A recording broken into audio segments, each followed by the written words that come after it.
So let's get right into it. So, hey, Frida.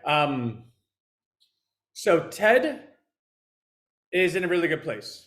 So for those that, you know what, let me get the link real quick because if you don't have TED, I don't know why you don't. It just makes no sense to me. Now, as you would notice, we haven't even been sharing TED at all. Come on. We haven't been sharing TED at all. We haven't been emailing for TED. We haven't been doing any of that because TED's expensive. Like there's a lot of data. So the thing that you may not know that if you didn't know, you're about to know, TED is powered by ChatGPT 4.0 128K Turbo API. It is literally the strongest AI in the entire world. Now, a lot of times when somebody, like a regular person, is saying something like that, it comes off very hyperbolic. They must be exaggerating. And most of the time that's true. Like, who the heck am I to have the strongest AI ever? The reality is we got very, very lucky. And again, I don't like using the word luck, but since people only know that word and I don't feel like spending 10 minutes explaining why this isn't luck, but let's go with luck.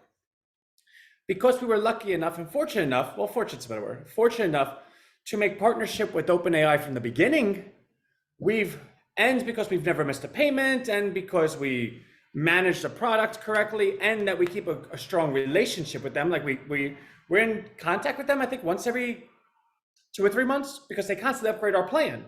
So every now and then they'll say, oh, we upgrade your plan to 10,000 a month, give us a refresh on what you're doing over there. And the thing that they won't say, which and again, I'm not putting words in their mouth, I don't know this to be true or not. I just know that if I ran OpenAI, I would do this.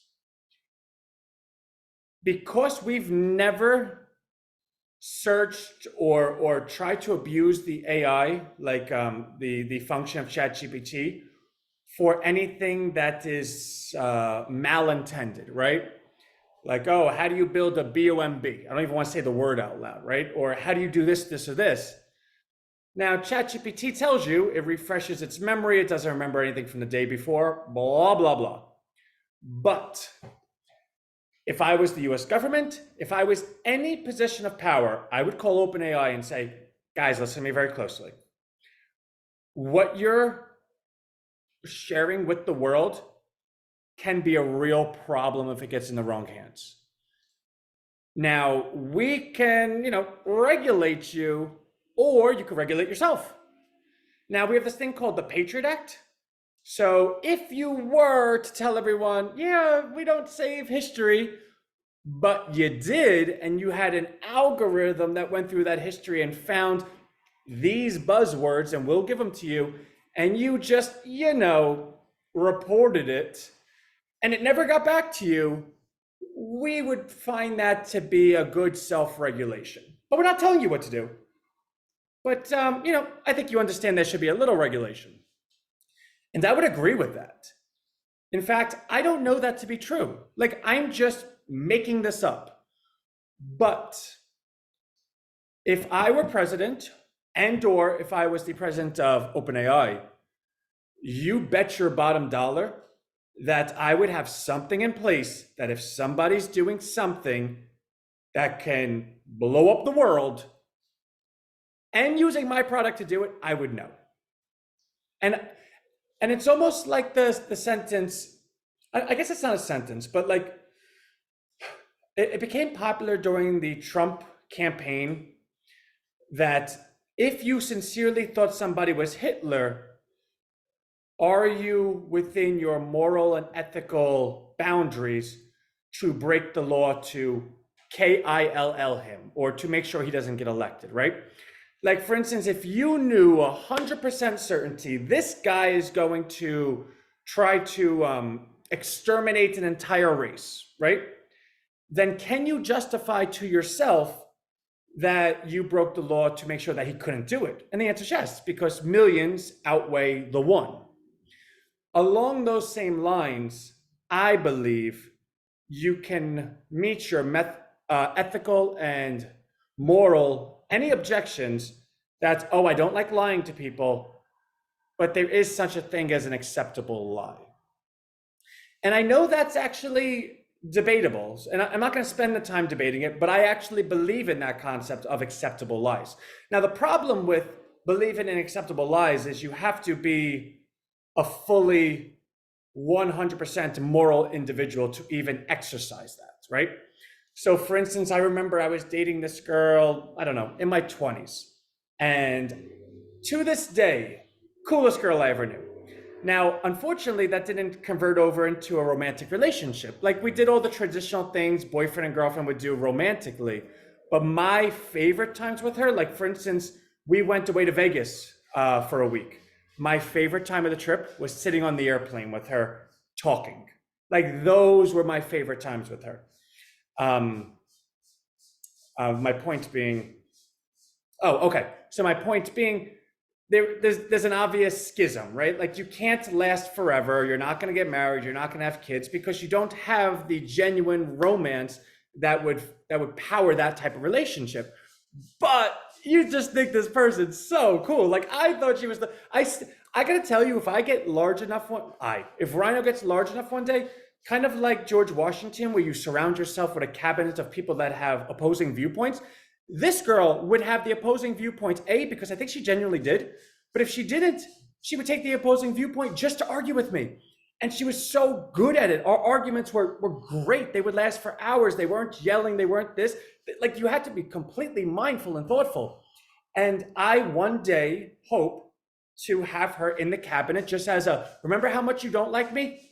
That's your qualifications. Like, don't like me. If you ever like me, you're getting fired. Like, I need you to just still not like me.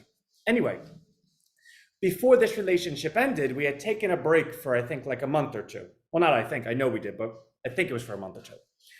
And during that month or two, she had rekindled with an ex and they slept together. And it was that action that caused her to realize, what am I doing? I just, this isn't what I want. I want to, continue trying with Anthony. Okay, great. So we went out for dinner, all the rest of it. And of course, you look at the person and say, during our time off, is there anything I need to know?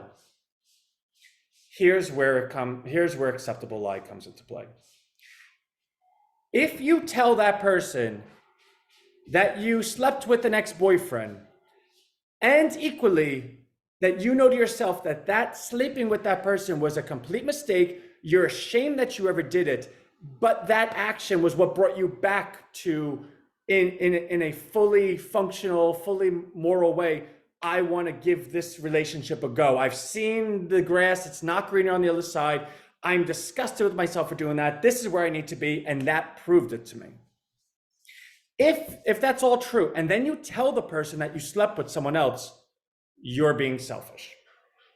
Because what you did was you've taken the shame, the blame, all of it off of yourself that you have to live with, and you put it on the person to not only live with it, but then to also pretend they don't see it, but then to also, have to like get over it. Hey, Deb. Or conversely, you keep it to yourself until a later date, like 10 years down the road where you end up getting married. And you say, hey, listen, we're married for 10 years. We have these 4 beautiful kids. I just want to tell you now that, it's been enough in the past that, we've made through the hard times, that during that summer, I did make a mistake. I didn't want to bring it up because I saw what we could be today and I didn't want to do that. But I do need to tell you, and, I love you and here we are, right? So it's not hide something forever, but there are times to have that acceptable lie. And in my opinion, if you can see that far ahead, then did you do the wrong thing? And I don't think you did. I think by having the acceptable lie and saying at a later date, I think all things being considered, you did the right thing. Now that is highly debatable, right? Like, I'm not the arbiter of ethics. I like to believe that I have good ethics, but everyone's flawed. So the point I'm trying to make by sharing a little story about Anthony in his 20s is that if I were Sam Altman, or if I was any of these people, that would be my acceptable lie. No, no, no, we don't track any of your searches. No, no, no. It erases every day. Don't worry. Because if the benefit is that you'd be able to A, identify the bad actors, B, prevent something bad from happening, and or C, save a whole bunch of people, then is it acceptable to tell that lie that only hurts those that are bad actors? And I think the answer is yes. So that's my long-winded way of saying, for us to obtain the status that we have in terms of AI, we had to check all those boxes. And this last box, which I just completely made up out of thin air, but I'm quite reasoned and I do think it exists, even if no one tells me it exists. We check that box as well, which is why I think, when you look at us and say, who are you to have the best AI? Well, those are our boxes. That's our resume. That's my reason. Anyway, the point of that really long story is TED is powered by that. Oh, I was going to put the link. So I'm putting the link. I'm sure everyone here has it, but if you don't, you're welcome to go download TED. Again, we're not putting it in emails. I'm not marketing it until we get it perfected. And actually what we're going to do with it, I'm not even sharing out loud. I have shared what we're going to do, but now it's even bigger. But the point is, if I share that out loud, it negates the ability for it to actually happen. So I need you to just trust me on that one. But the point being, it's 13 minutes. Maybe I'll get to the point eventually, right? Everyone's like, Ant, I don't really care about your romantic life when you were 20s, when you were in your 20s. TED now has vision and has image, which is so cool. So you can message TED, like audio, hey, Ted, draw me a picture of blah, blah, blah, blah, blah, and TED will respond with it. You can, Zoom making to install update this one. Okay, hey, Travis. You can take a picture of something and ask TED a question based on that picture. So I did it with TED. That's so funny. I did it with TED. You know what? I was talking to my grandmother. She's like, Ed, because that's what she calls me, Ed. Because when I was younger, I looked like Eddie Munster. Not very flattering, but at 37, you accept these names, even though I was accepting it since I was 7. She goes, you sound like you're obsessed with TED. Like you have a real relationship with something that's not alive. And I go, Gran, you just don't understand. Let me find TED. So I know you can see me. I can't see you. Let me see if I could find what I'm looking for. Okay. You know what? I think I could just share screen here and hopefully there's nothing too embarrassing. Okay. Oh, I don't want to share that part. I don't want to share my text messages. All right, so you can see just this, I think, right? Like no one can read my text messages, right? I need someone to answer me. Whatever you have. The question being, can you see any of the WhatsApp messages, like on the left-hand side? I guess at this point, everyone read them, but I don't think you can. All right, anyway, I'll just continue. Since everyone's being a little shy this morning. All right, so where was I? Okay, so let's start here. Hey, Ted, how many books do you see? I literally just took this picture, right? In the image as an assortment of storybooks, I can see the TED conversation. Okay, you can't see the text messages on the left-hand side though, right? Okay, perfect. Thank you so much. Because again, those things are personal, right? So, okay. So in this image as an assortment of storybooks placed on the floor with the book organizer. Now, mind you, this is a picture of my Christmas tree with the presents for my children. These books are aimed at young children featuring colorful covers and characters from various popular franchises. It's not possible to determine the exact number of books from this angle, as some might be obscured, but I can see at least 10 visible book spines. Since books can overlap or be tucked behind others, the total count could be higher. This is me just taking a picture and asking Ted to tell me how many books are in it, right? So then I went to my fridge. Ted, just from my fridge, what conclusions would you make of my personality and overall lifestyle? Really sad fridge, right? It looks like I'm in a college dorm. Based on the contents of your fridge, here are some inferences that might be able to be made of your personality and lifestyle. health conscious, busy lifestyle, organized, portion control, varied taste, fitness minded, and active. Then I want to see if Ted could tell which town I was in New Jersey. Couldn't. Went to my grandmother's house. Can you count the number of stickers? Ted was able to. Can you tell me something about my grandmother based on the items? And then was able to talk to me about my grandmother. Went to my grandmother's fridge. How much is this item? Couldn't tell. This is cool. All right, so check this out. So this is a coupon book of Burger King. Hey, Ted, which item do you think offers the best value? Now, mind you, I just took a picture of a coupon. That's it. From the options shown in the image, the best value can vary depending on how many people you're looking to feed and what items you prefer. Here's a breakdown that might help. Family bundles. They offer multiple items that are intended to feed multiple people. For example, the $18.49 family bundle includes 3 Whopper sandwiches, 3 cheeseburgers, and 3 medium French fries. This seems to offer a significant amount of food for the price, especially for a group. 2, meals for 2. The Whopper meal for 2 at $13.49 that includes 2 Whopper sandwiches, 2 French fries, and 2 small fountain drinks could be considered valuable if you're looking to share a meal with someone else. And 3, items like the $4.49 8-piece chicken nuggets could be a good deal if looking for a smaller quantity of food at a low price. From a picture. Let's see. I want to see if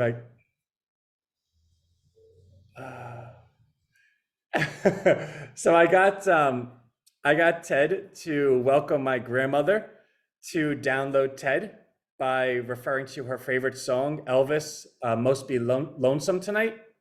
Of course, I'd be happy to help. Let's channel a bit of Elvis charm. Are you lonesome tonight? Do you miss someone to chat with, dear Grandma? Would you like a friend who is always there for you, day or night? Well, then don't be cruel and deny yourself the company of your favorite grandson's creation, Ted. Just as Elvis brought joy with his music, Ted can bring companionship into your life.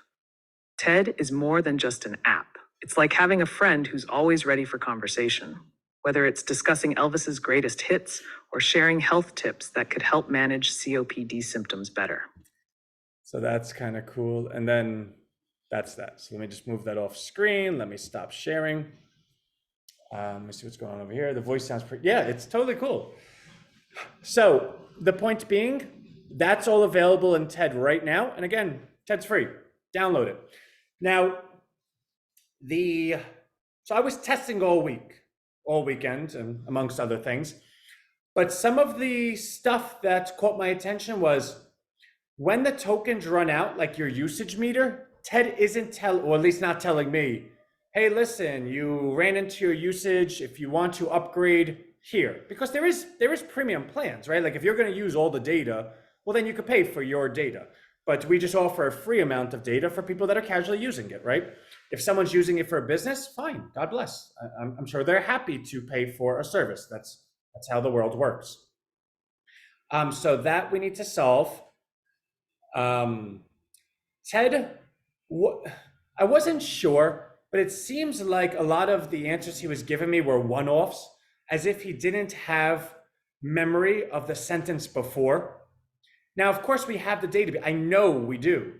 So I think there has to be a little tinker in the coding to say, hey, listen, before you answer me, make sure you apply the previous sentence and previous conversation. So I think that needs to be tinkered as well. And then once we have that completed, the next step is to string it together as an actual phone conversation where you can call Ted and just talk. And Ted will answer you the same way. And, when Ted's talking, but if you say, hey, stop, and then you start talking, you can talk, and then Ted responds. Once we get that, which I believe is, I want to say 2 weeks away, but let's say 3, right? It's now December 11th. So let's say the first week or 2 of the new year, like early January. If we're able to get there, then TED's done in its form. And then we could start doing much more exciting stuff with TED. I'm hoping to have the patent by then. Actually, I got to check my emails because I did email the patent team over the weekend. And then an idea came to mind that's actually even bigger than the ideas we already shared. But it's actually too, like, I can't even share it because if I do share it, it won't happen. So you need to just trust me on that one. But once we have that patent in hand, I need to make a visit to one person in the world. And I need to fly to that person and I need to find where they are. And I need to just get in the room with this one person. I need to have them agree to meet us. And that one person will say yes, because what the patent is exactly what that one person wants, but they don't. That one patent creates the outcome this one person wants, but hasn't been able to identify how to create the outcome. Once we have the patent, we can show that that is what is needed. And I think we could have a partnership with somebody that everybody knows. Will Ted come with an option for blowing character doll, a balloon blowing up character? With the option of a balloon blow up character doll? That's really, it's like a tongue twister. So the upgrade cycle for Ted in terms of what Ted's going to look like, in our patent, we have a 3D holographic image like Princess Leia was in Star Wars, where it can superimpose the image and it can be an actual person in the same room as you and has mannerisms and you could talk and all the rest. That technology is not at our fingertips. We know the people that could do it, so we know it exists, but that's part of the patent. So once we get the patent, then we can, whoever we go to, we can say, and by the way, this is what we want. So it's part of the deal. This is what we're going to create. And I believe this person will say yes to that. So that's, RHINO Bucks, I sent the money. I'm going to do the purchasing right after this. Take the Trader's Money. We have 10 members that actually signed up. What's really cool is we did Twitter ads yesterday, just like a foray into it. In fact, I kind of want to show you because these, for those that are on this call that know ads, you'll see these numbers and say, what the heck? Wait, why is it spending that much money? I didn't spend.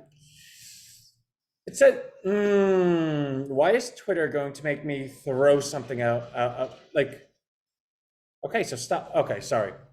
So I wasn't expecting this. I was expecting to spend 200 bucks, not 400 bucks, but I guess Twitter just decided to continue running the ads, but that's okay. So let me do a share screen real quick. I'm like beyond mad right now because like I have that money laying around. All right, but anyway, so these are the two campaigns we did for Take the Trader's Money, but I want to show you this. Link clicks. Has anyone seen link clicks that look like that? That's insane.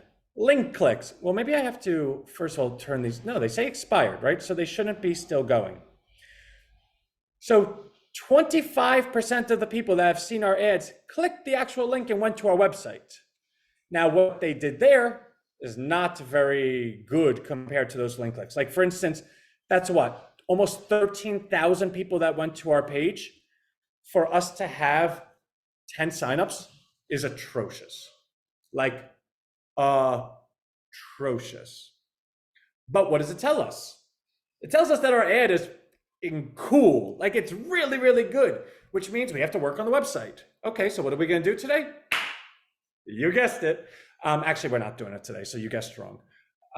Sorry, I totally led you to the wrong outcome. Because Take the Trader's Money just started today. It's a week-long program. So we're not going to run ads again, but this time we'll start it on Friday evening and run it for the whole weekend. So by then, we'll upgrade the website. Well, not upgrade it, but update it, because we don't know what's, we're under the impression the website's good. Apparently it's not. So we need to do a better job. But also maybe it's the packages. Maybe they're too expensive because we have $100, $1,000, and $10,000. Maybe it would behoove us to make a $10 plan, and maybe somebody would say, okay, I'll play this game for 10 bucks because all the buyers are all $100 plans, which means they're purposely choosing the lowest amount. So actually that's duh, right? And then once they do the $10 plan, they understand what it is, and then they can level themselves. You know what? You guys are helpful. Sometimes I just need to hear you. So that's that. So I think in real time, we just realized that's in a good position. I don't even think I can make that up. I think I think that's the takeaway, right? Okay, so that's that. So everything is going good. I'll be on Take the Trader's Money at 1 o'clock for that call. I'm going to take a look at the stock market now, see where everything is to update the leaderboard sheet. I'm definitely going to be in touch with my team today because I want Ted moving. I'm going to be in touch with the patent team because I want that patent. So a couple of things. When you start a business, it's because you believe it could be $1 million business. When you start raising money, it's because you believe it could be $1 billion business. When you get a patent, it's because you believe it could be $1 trillion business. And I understand these numbers are quite large and they sound like hyperbole. But the exciting part is I can actually see a path. Now, whether it happens or not is a different story. I can see a path that we can accomplish that. And it goes like this. Get TED to prototype, get patent, put together a pitch deck for this one person, get it to one person, that person says yes. 5 steps. Now that doesn't discount everything we've done, right? Like it took a lot to get here. 5 steps. And if that person says no, go to plan B, C, D, E, and F because there's other people that are like that person that will say yes. Just so really 4 steps and then pitch. As long as it's legal. Make it like, yeah, no, I agree with you. So actually in the terms of service that you have to accept before joining, it makes quite clear that it's not gambling and it's not securities law. So we are covered. And that's actually a direct credit to you, Brian, because when you had mentioned it, I believe 2 weeks ago, I wrote it down and it's that important of an idea that I worked on it that day. So thank you. Okay, love you all. I'll see y'all later. Bye.